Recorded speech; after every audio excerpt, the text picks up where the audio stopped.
ముఖ్యమంత్రి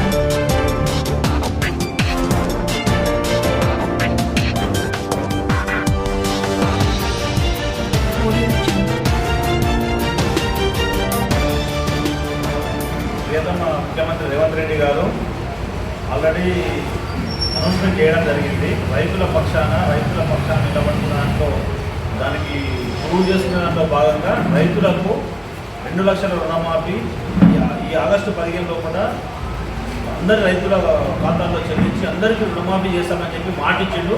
కాబట్టి ఆ మాట నిలబెట్టుకున్నాడు. కాబట్టి మనం కాంగ్రెస్ పార్టీ రైతు పక్షాన్ని నిలబడ్డదని ఇండియన్ల నుంచి కూడా ప్రూవ్ అయింది.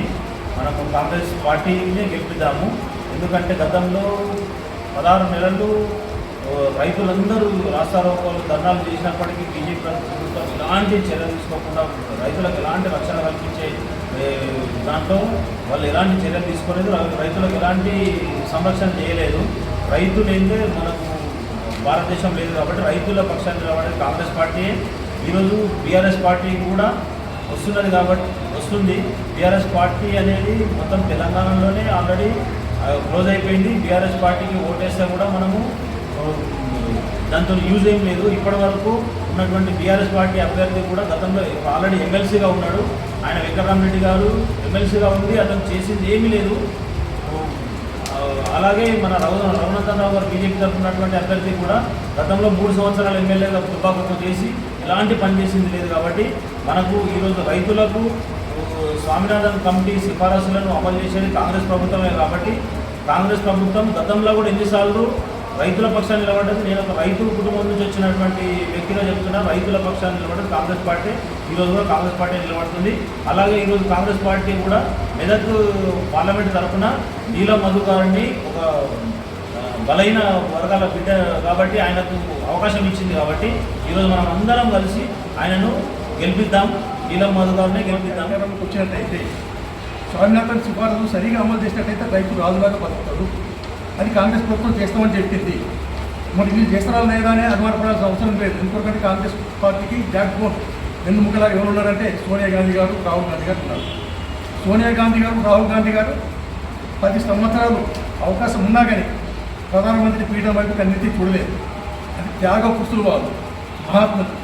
ఈ మహనీయులు వాళ్ళ చిత్తశుద్ధిని మనం శంకించవలసిన అవసరం లేదు. వాళ్ళు రైతులకు మాట ఇచ్చినట్టే కంపల్సరీ అమలు చేసినట్టే మనం నమ్మాల్సిన అవసరం లేదు. కాబట్టి కాంగ్రెస్ మనం గెలిపించుకున్నట్లయితే మనకు మంచి ధరలు వస్తాయి. అంతేకాక ప్రకటించిన మద్దతు చట్టబద్ధతగా గెలుస్తామని చెప్పారు. అంతేకాకుండా పంటల బీమా పక్కాగా అమలు చేసి 30 రోజుల్లోగా నష్టపరిహారం కూడా రైతు చెల్లిస్తామని కూడా చెప్పారు. వాటిని మనం నమ్ముకుందాము.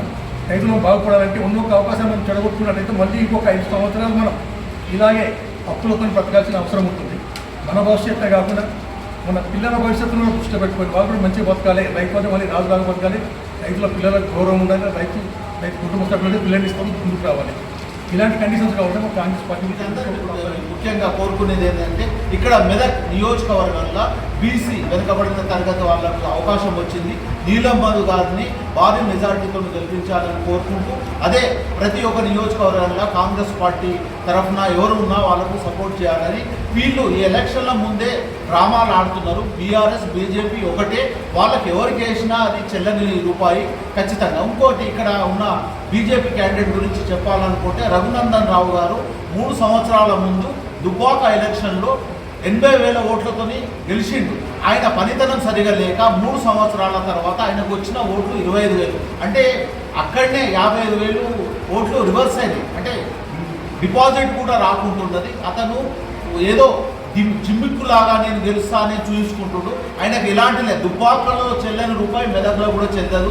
అందుకోసమే ఖచ్చితంగా ఈసారి బీఆర్ఎస్ పార్టీ ఖచ్చితంగా మర్చిపోవాల్సిందే. బీజేపీ పార్టీని కూడా మర్చిపోవాల్సిందే. కాంగ్రెస్ పార్టీ అభ్యర్థిని భారీ మెజార్టీతో గెలిపించాలని ఈ సందర్భంగా కోరుకుంటున్నాను.